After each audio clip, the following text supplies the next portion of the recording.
Hello everyone, welcome back to my English class. Today in this video, let's learn finite and non-finite verb. आज हम इस video में सीखेंगे finite और non finite verb को।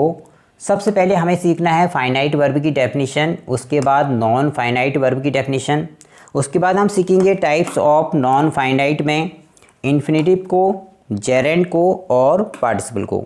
सारी ही चीज़ें इंग्लिश को सीखने के लिए बहुत ज़्यादा इंपॉर्टेंट हैं, तो आप इस वीडियो को पूरा देखें और ध्यान से देखें। सबसे पहले finite verb. Finite verbs change their forms when there is a change in the number और the person of the subject. तो फाइनाइट वर्ब ऐसी वर्ब होती हैं जो अपनी फॉर्म्स को चेंज कर दिए। जब हम उसके नंबर को और उसके पर्सन को चेंज करेंगे तो वो वर्ब जो है चेंज हो जाएंगी। Finite verbs also have different forms in different tense. और फाइनाइट वर्ब की जो फॉर्म्स हैं वो भी जो हैं डिफरेंट होंगी टेंस के अकॉर्डिंग। इसका मतलब यह है कि अगर हम सेंटेंस का टेंस चेंज करेंगे तो भी जो है फाइनाइट वर्ब चेंज हो जाएंगी। Now non finite verb.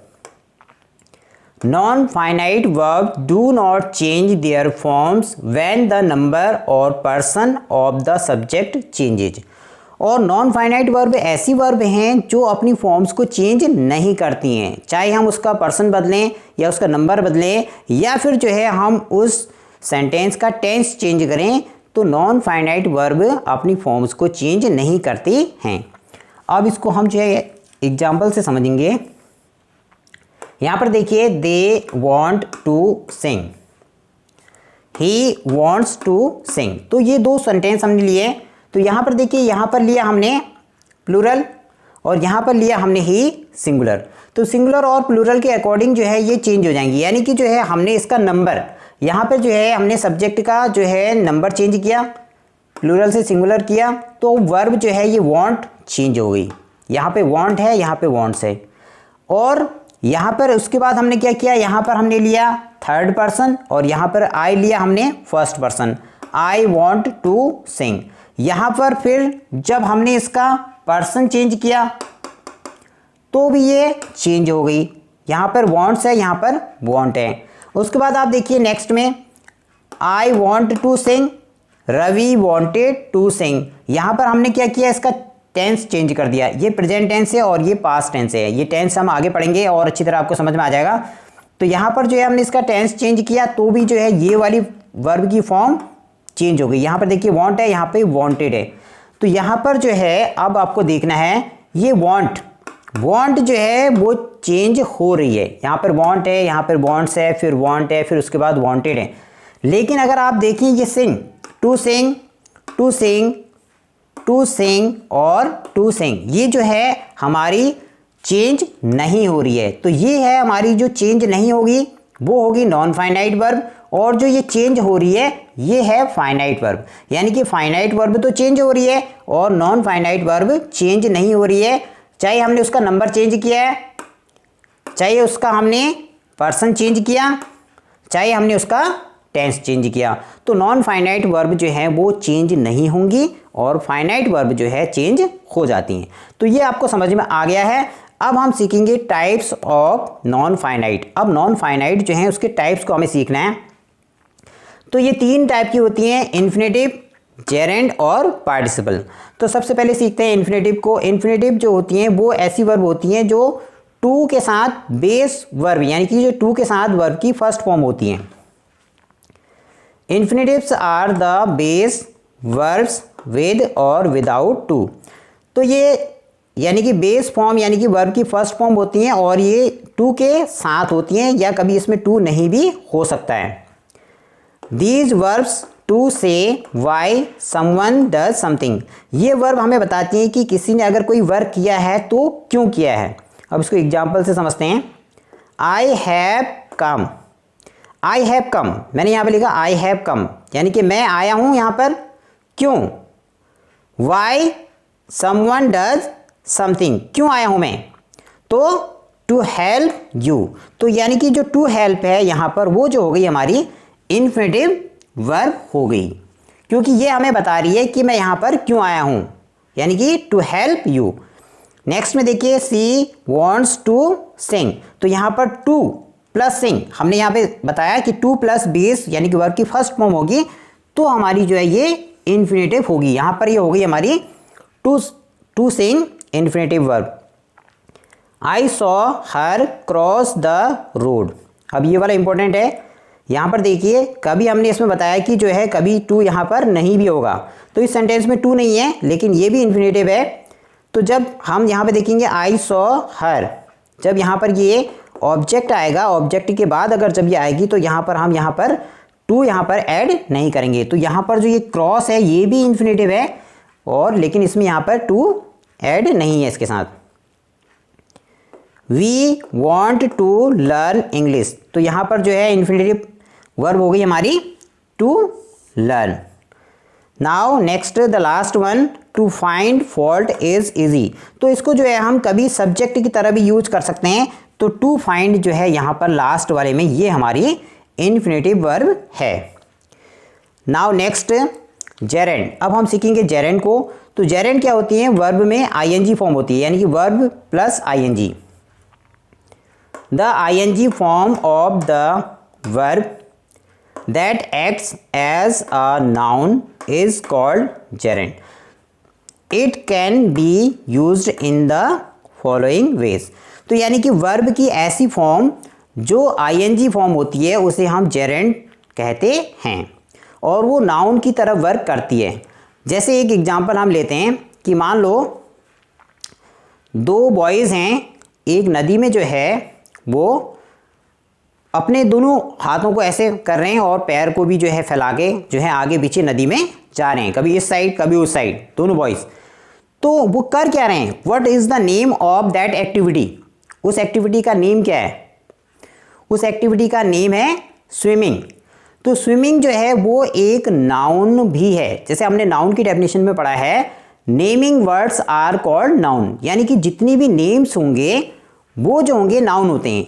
अब जो दोनों बॉयज जो कर रहे हैं उस एक्टिविटी का नेम क्या है, स्विमिंग। तो स्विमिंग जो है वो नाउन है। तो यहाँ पर अगर हम एक और सेंटेंस, ये सेंटेंस जो हमने लिया है इसमें देखिए आप, playing is a good exercise. तो यहाँ पर प्लेइंग क्या है, playing is the name of activity. Playing जो है एक एक्टिविटी का नेम है, तो यहाँ पर हमने इसको सब्जेक्ट की तरह लिया है। यहाँ पर देखिए आप, the subject of the verb, यानी कि वर्ब के सब्जेक्ट की तरह भी हम जेरेंड को यूज करते हैं। तो यहाँ पर जो प्लेइंग है वो हमारा यहाँ पर नाउन की तरह है क्योंकि ये एक एक्टिविटी का नेम है। जैसे स्विमिंग हमने बताया था वैसे ही प्लेइंग, मान लो दो बॉय जो है बॉल को इधर उधर लेके जा रहे हैं तो उस एक्टिविटी का नेम क्या है, प्लेइंग। तो प्लेइंग यहाँ पर जो है वो सब्जेक्ट की तरह यूज हो रहा है और ये नाउन है। The object of the verb, Rohit and Hardik enjoy reading. तो reading is the name of one activity, तो रीडिंग भी एक एक्टिविटी का नेम है। तो यहां पर रीडिंग जो है वो भी हमारा एक नाउन है और इसे हम यहां पर जेरेंड कहते हैं। The students were tired of writing, तो राइटिंग जो है वो भी एक एक्टिविटी का नेम है। तो यहां पर ये जो है हमारा ऑब्जेक्ट की तरह यूज हो रहा है और ये हमारा जेरेंड है। Now the last one, participle. तो पार्टिसिपल क्या होता है, वर्ब में आईएनजी, डी, ईडी, ईएन और टी, यानी कि वर्ब की जो थर्ड फॉर्म होती है वो हमारी पार्टिसिपल होती है। Participle is a verb that is used as an adjective in the sentence. अब ये वाला बहुत इंपॉर्टेंट है, इसको ध्यान से देखिए। तो वर्ब की ऐसी फॉर्म जो सेंटेंस में एडजेक्टिव की तरह यूज होती है, यानी कि सेंटेंस में होगी तो वर्ब, लेकिन वो वर्क जो है उस सेंटेंस में एडजेक्टिव का करेगी, तो ऐसे वर्ब को हम पार्टिसिपल कहते हैं। तो अब यहाँ पर एग्जाम्पल से हम इसको समझेंगे। यहाँ पर देखिए, he gave me a parrot, उसने मुझे एक पैरेट दिया। अब ये यहाँ पर पैरेट क्या है, नाउन है, ठीक है। और जो वर्ड्स नाउन और प्रोनाउन की विशेषता बताते हैं तो उन्हें कहते हैं हम एडजेक्टिव। तो यहाँ पर देखिए अब आप, he gave me a parrot और यहाँ पर मैंने लिख दिया टॉकिंग, ठीक है। He gave me a talking parrot. अब आप देखिए ये जो टॉकिंग है, ये जो पैरेट है, ये पैरेट कैसा था?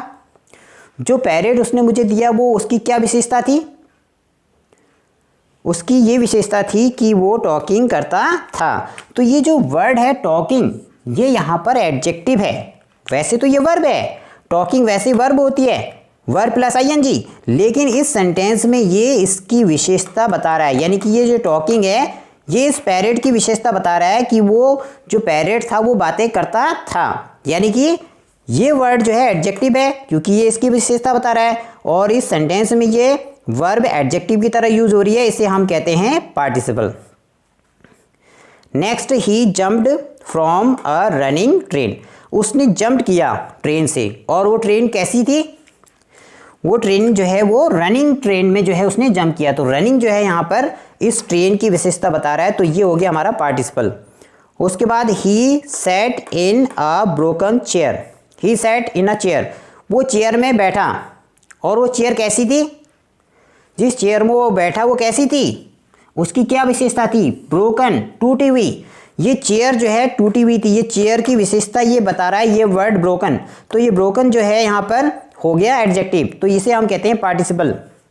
Having completed his work he went to play. अपना वर्क कंप्लीट करके वो जो है खेलने गया। तो यहाँ पर having plus verb third form, इसे भी हम कहते हैं पार्टिसिपल, और इसे कहते हैं परफेक्ट पार्टिसिपल। तो अब यहाँ पर देखिए टॉकिंग जो है टॉक प्लस आईएनजी यानी कि वर्ब आईएनजी फॉर्म हमारी होगी प्रेजेंट पार्टिसिपल। रनिंग और ये टॉकिंग हैं, ये these are present participle. Verb third form is called past participle. Having plus verb third form is called perfect participle. तो there are 3 participle: present participle, past participle and perfect participle.